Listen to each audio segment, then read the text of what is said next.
Alors, bienvenue à tous dans cette nouvelle vidéo, très importante, car elle va réfuter la méthodologie employée dans les universités, les séminaires, les instituts, y compris l'Institut catholique.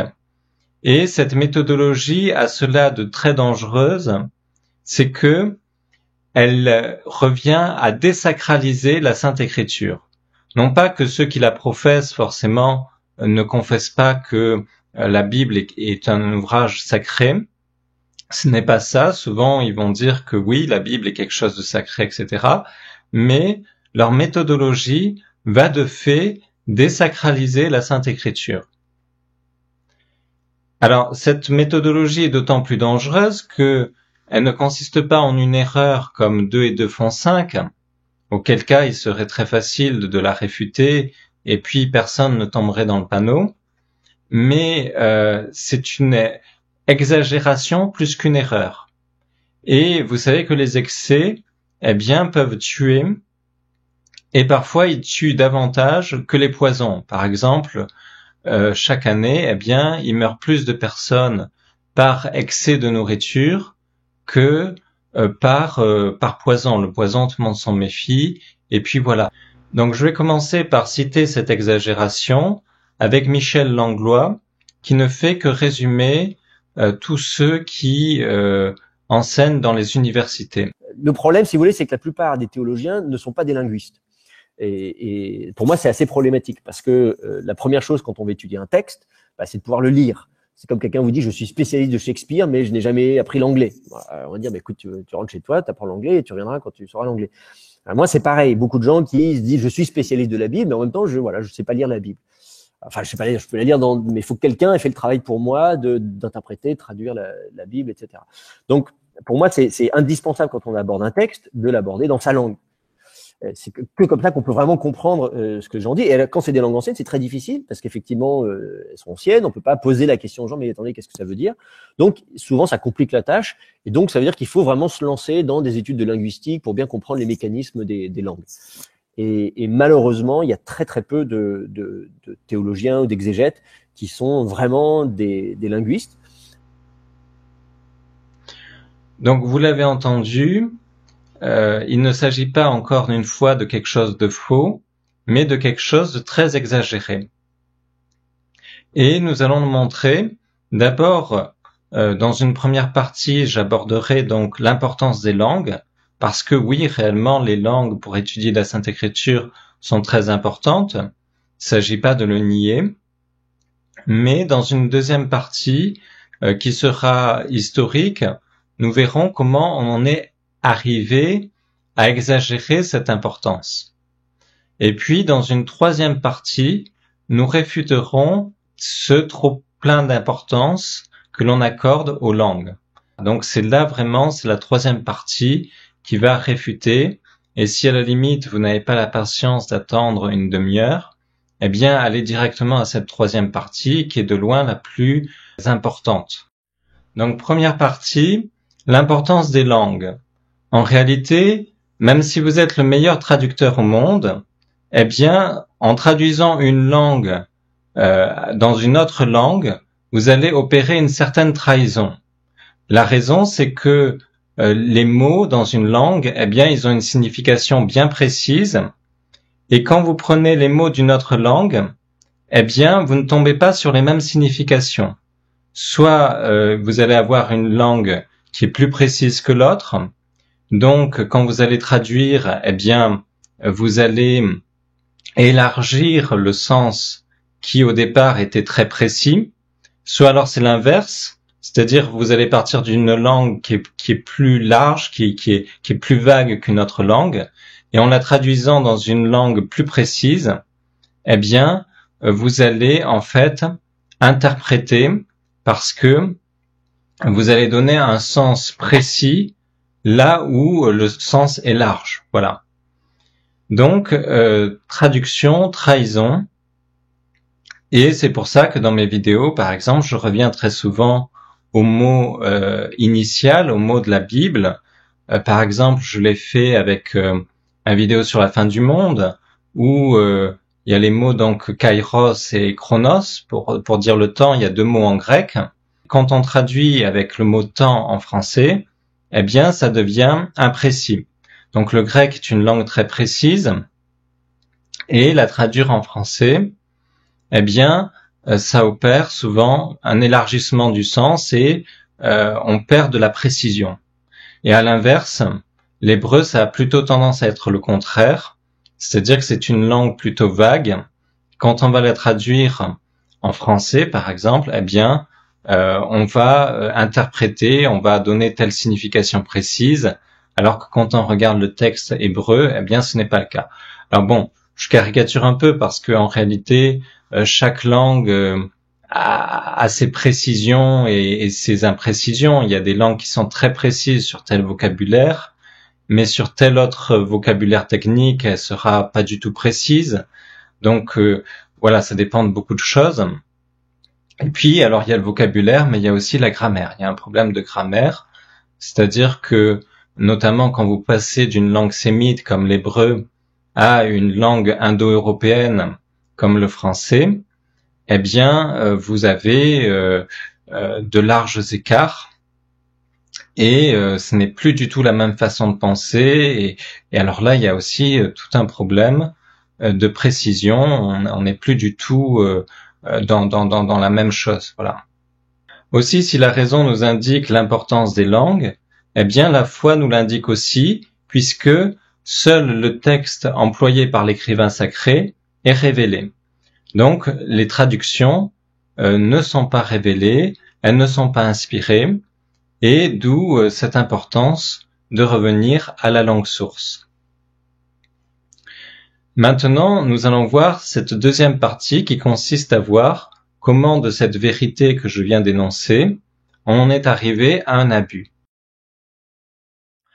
Donc tout d'abord, nous voyons les pères de l'Église, très soucieux de retrouver la langue originale. Par exemple, Saint Jérôme va passer toute sa vie à restaurer la Veritas Hebraica, donc c'est-à-dire le texte hébraïque, et à le traduire avec la Vulgate qui nous a laissé, qui est une traduction de la Bible en latin, et qui est de très bonne qualité. Et Saint Jérôme va y passer toute sa vie. Ensuite, nous voyons Saint Augustin, qui lui aussi est soucieux de se procurer les manuscrits les plus proches des originaux. On voit aussi Origène, qui a consacré une très grande partie de sa vie à la rédaction des exaples, qui sont les divers manuscrits qu'il possédait à l'époque de la Bible en grec. Et la Bible en grec, il y avait différentes versions, avec des erreurs de copie ici ou là. Et donc, parfois, on se demandait, mais alors, que dit l'Évangile? Alors ici, en grec, c'est marqué que c'est comme ça, et puis ici, en grec, c'est marqué que c'est comme ci.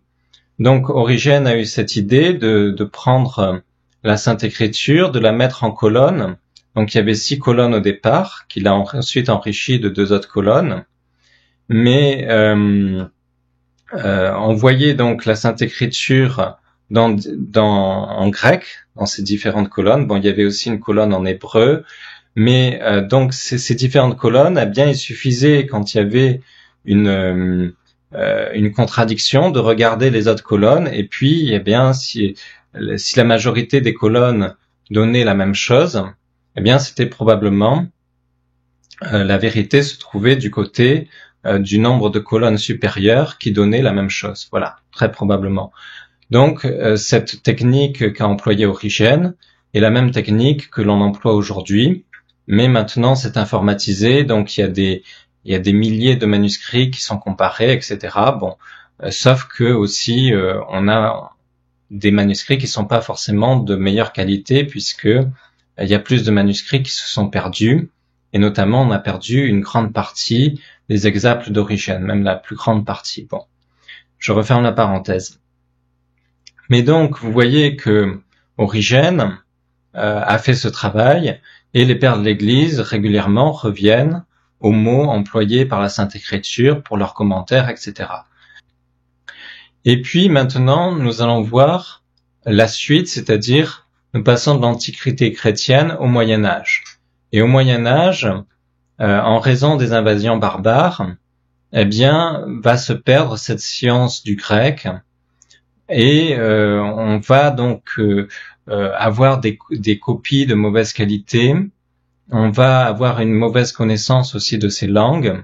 Et c'est vrai que le Moyen-Âge avait des Bibles qui n'étaient pas de très bonne qualité. Et puis arrive la Renaissance, où justement on va se pencher sur les langues comme le grec, dans une moindre mesure aussi sur l'hébreu. Et ce travail qui avait continué au Moyen-Âge quand même, il y avait un travail sur les langues qui était fait même au Moyen-Âge, mais par très peu de personnes, eh bien, va commencer à se généraliser à la Renaissance. À la Renaissance, il y en a beaucoup plus, beaucoup de bénédictins qui vont faire ce travail-là. Et puis va arriver une période charnière, c'est la période du protestantisme. Le protestantisme, c'est lui qui va faire naître cette exagération dont j'ai parlé. Car auparavant, si on interprète la Sainte Écriture grâce aux langues, eh bien, l'interprétation de la Sainte Écriture consiste aussi à être interprétée par les pères de l'Église et par la tradition, c'est-à-dire les textes liturgiques, comment on l'a entendu toujours dans l'Église. Et voilà, donc on fait appel à cette tradition pour savoir comment entendre ce passage. Donc la Bible se voit dans la tradition et on interprète la Bible avec la tradition. Tout cela, ça ne fait qu'un. Et le protestantisme va rejeter cette tradition, au moins pour la plus grande part. Il y a parfois, ils vont faire allusion à cette tradition ou etc., mais comme quelque chose de complètement annexe, comme quelque chose de pas très important. Voilà. Si avant l'interprétation de la Sainte Écriture consistait à moitié à être interprétée par la tradition, à partir du protestantisme, eh bien ça change. C'est-à-dire que pour les protestants, ça va consister essentiellement dans les langues. Alors, je le dis de suite, quand je parle des langues, en réalité, il n'y a pas que les langues. C'est la même chose pour l'archéologie, l'histoire telle qu'elle était du temps de la Sainte Écriture, donc telle qu'elle était chez les Chaldéens, etc. Donc, il s'agit aussi des langues, mais aussi des sciences auxiliaires. Tout cela, il y a une grande exagération dans les universités, mais en réalité, je mets l'accent sur les langues parce que l'archéologie, il y aura des vidéos spécifiques sur l'archéologie. Et puis ensuite, je vais pas répéter à chaque fois l'archéologie, les sciences auxiliaires, etc. Donc, c'est plus facile de dire les langues, voilà. Et donc, chez les protestants, une fois éliminée la tradition, eh bien, il ne reste plus que ce côté-là des langues, etc. Alors donc, le protestantisme initie cela, mais évidemment, les catholiques, eux, restent dans de bonnes mesures, et pour l'instant, cette méthodologie exagérée chez les protestants ne déteint pas chez les catholiques. Alors, avec le 19e, on assiste à une période charnière, c'est-à-dire qu'on assiste à la naissance de l'archéologie. Non pas qu'auparavant, il n'y avait pas d'ouvrages d'archéologie, il y a des ouvrages, il y a même des volumes entiers d'archéologie, mais ces volumes entiers, qui sont toujours d'actualité, puisque ce sont des recueils d'épitaphes très bien faits, etc., eh bien, n'exigez pas que l'archéologie soit une science à part. Alors qu'au 19e, l'archéologie va faire de tels progrès que elle va devenir en quelque sorte une science autonome vis-à-vis de l'histoire. Pas complètement, évidemment, mais en grande partie. Et donc, du coup, eh bien, ça va transfigurer les choses, notamment, on va découvrir donc comment déchiffrer les hiéroglyphes. On connaissait tous ces hiéroglyphes sur les pyramides, dans les temples égyptiens, etc. Et on ne savait pas comment les traduire. Et c'est Champollion qui va arriver à les traduire, notamment avec la pierre de Rosette, qui était en plusieurs langues, dont l'égyptien. Et il va traduire les hiéroglyphes, et on va avoir une connaissance de l'histoire de l'Égypte qui n'a rien à voir avec celle qu'on avait auparavant. Et donc, on va vraiment parler d'égyptologie. De même, au niveau des tablettes cunéiformes, découvertes en Mésopotamie, donc écrites en cunéiforme, on ne savait pas les déchiffrer. Et on va découvrir comment les déchiffrer. On va savoir les traduire. On va en découvrir plusieurs dizaines de milliers. Et vous imaginez donc la connaissance que nous avons au 19e et que nous n'avions pas auparavant. Tout ça pour dire que au niveau des langues, eh bien, on a découvert aussi diverses langues sémitiques. Donc, au niveau des racines hébraïques, eh bien, il y a souvent les mêmes racines. Donc, ça va introduire une meilleure connaissance de l'hébreu. Et comme cela, on a pu faire progresser toutes ces sciences et on va atteindre donc un niveau que l'on n'avait pas auparavant. Et à la fin du 19e siècle, on va voir apparaître quelqu'un qui va révolutionner l'étude exégétique catholique. C'est le père Joseph-Marie Lagrange. Le père Joseph-Marie Lagrange est un dominicain qui a commencé à faire l'école pratique des hautes études. Et puis, comme cela, eh bien, il a fondé l'école française biblique de Jérusalem. Donc, pourquoi à Jérusalem? Eh bien, pour être au courant du climat, pour être au courant de la topographie, pour être vraiment sur le terrain, hein, ne pas faire comme Secret d'Histoire. J'ai fait une vidéo sur ça, qui ne connaissait en rien le climat de la vie de Jésus-Christ. Donc, ils font une vidéo sur la vie de Jésus-Christ et puis ils y connaissent rien. Voilà. Donc, pour éviter ça, le père Joseph-Marie Lagrange a fait des études sur les lieux. Il a fondé son école biblique là-bas. Alors, il va appliquer donc ces méthodes d'archéologie, de langue, etc. Mais le gros problème, c'est que il va se faire dispenser de l'étude de la patrologie. Donc, les pères de l'Église auront un rôle tout à fait minime. Et puis, lui-même a un esprit rationaliste, très rationaliste. Si on suit ses écrits, il ne croit pas au Saint-Suaire. Bon, à l'époque, il n'y avait pas eu toutes ces découvertes. Il était beaucoup plus excusable, mais il y avait un esprit rationaliste. Bon, lui était quelqu'un de pieux, de vertueux, qui a toujours tenu ses vœux de bon religieux. Mais la méthode était très mauvaise parce que elle éliminait la tradition. Et finalement, on rejoignait la méthode protestante qui fait consister toute l'interprétation de la Sainte Écriture dans le savoir des langues et puis l'archéologie, etc. Mais la tradition, eh bien, elle passe tout à fait au second plan et même elle n'a pratiquement plus aucune importance. Voilà.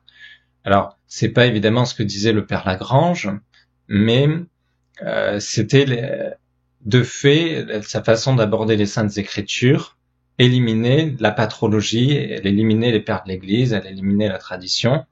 Même si, voilà, évidemment que ce n'était pas explicite. Et avec le temps, eh bien, le père Lagrange va faire école et dans les années 60, eh bien, pratiquement tous les séminaires, toutes les universités, etc., vont enseigner selon la méthode du père Lagrange.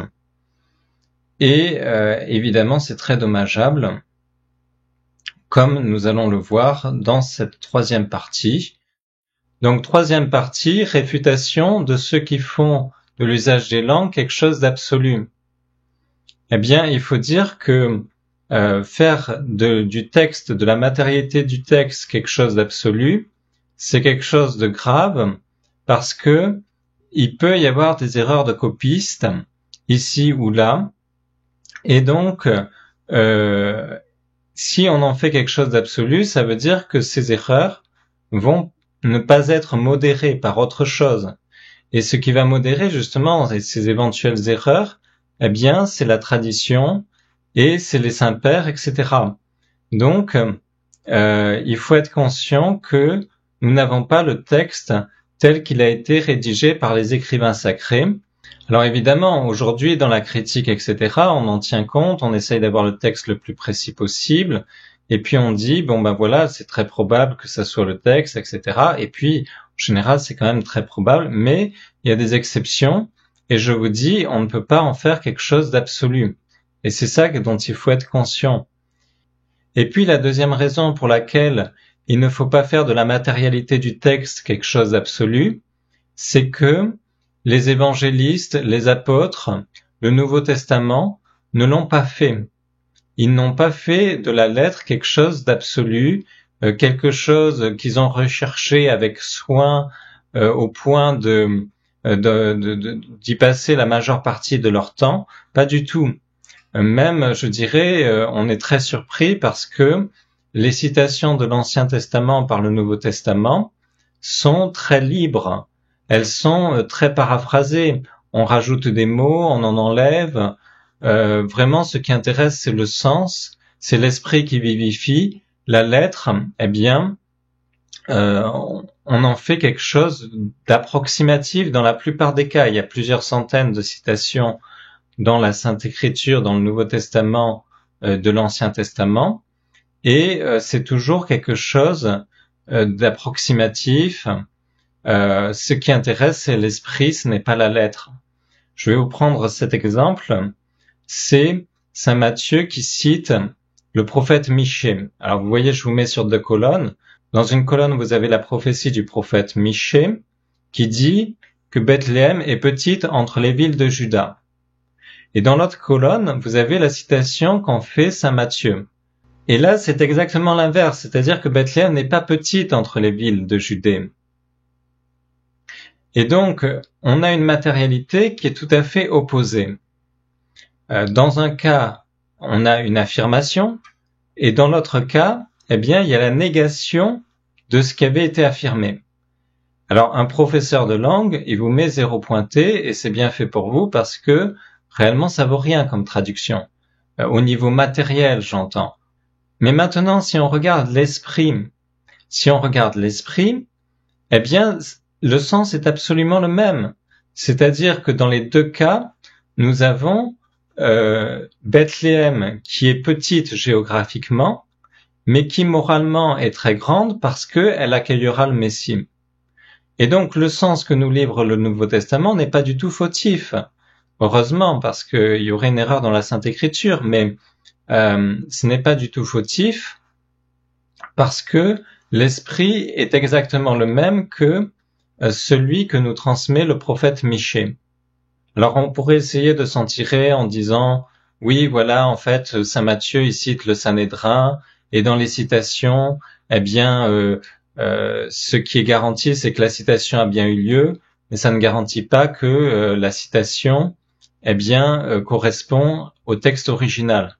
Mais en réalité, on peut pas s'en tirer comme ça parce que saint Matthieu approuve cette citation, vu que il a pour but de son évangile de montrer que Jésus-Christ a accompli les prophéties. Or, quand l'auteur approuve la citation, c'est que la citation est vraie.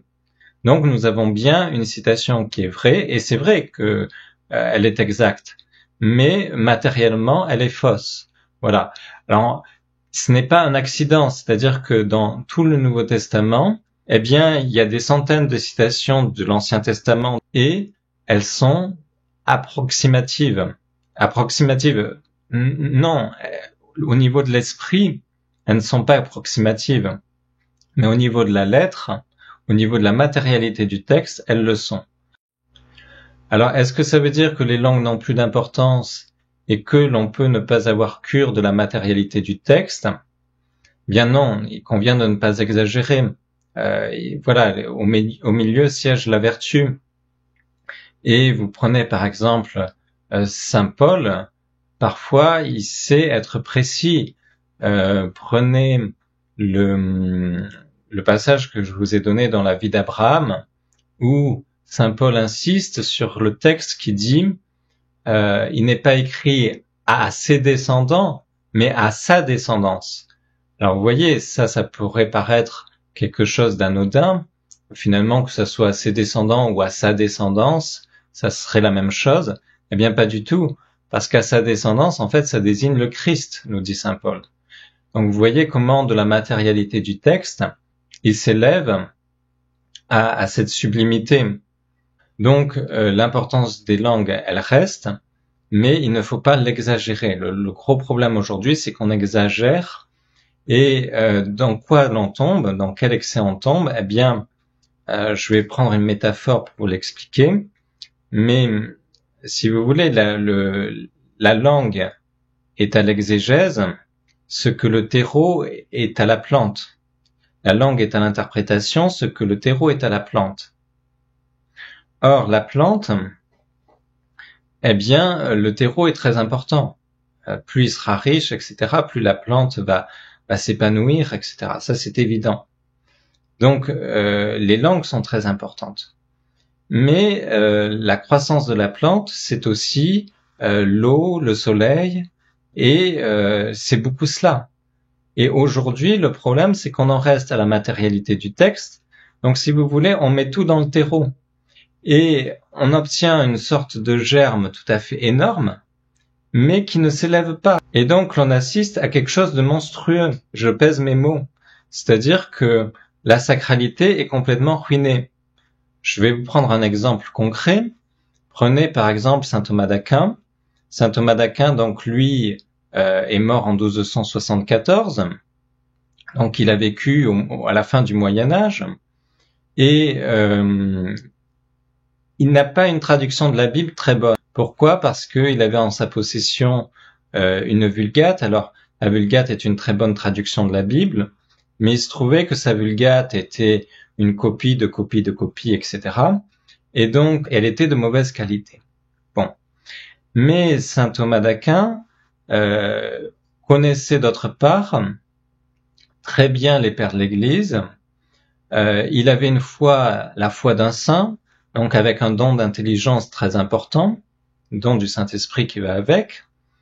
Et donc, il a interprété la Sainte Écriture par les pères, par la foi, et il nous a livré un travail tout à fait magnifique, qui en plus concilie foi et raison, puisqu'il avait une bonne connaissance d'Aristote.